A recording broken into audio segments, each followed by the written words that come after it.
تو اللہ تعالیٰ تھوڑی سی نا اس میں ایک چیز کا اضافہ کر، وہ کیا ہے؟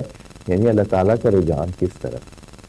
اللہ تعالیٰ کا رجحان اس طرف ہے کہ اس کو دوسرے کو قتل کرے، یا اس طرف ہے کہ معاف کرے؟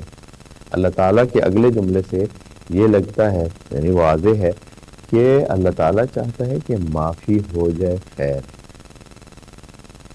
اگر معافی ہو گئی تو اللہ تعالیٰ کہتا ہے کہ میں اس کو پھر حاضر،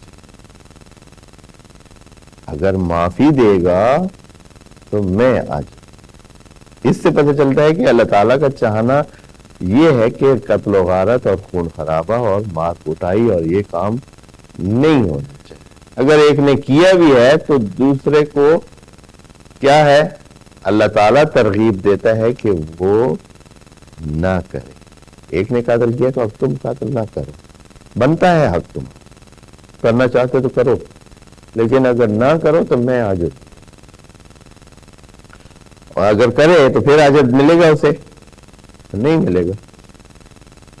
جب ایک بندے نے اپنے قاتل کے بدلے مثلا اس کے ورثاء نے اس دوسرے بندے کو قتل کر دیا، پھر ان کے پاس کیا رہ گیا لینے کو؟ ختم ہوگی بات۔ آپ نے ایک قتل آپ کا ہوا، آپ نے ایک قتل کر دیا، بات ختم۔ لیکن اگر آپ نہیں کرتے ہیں تو کیا ہے؟ اللہ تعالیٰ اس کا اجر دیتے ہیں۔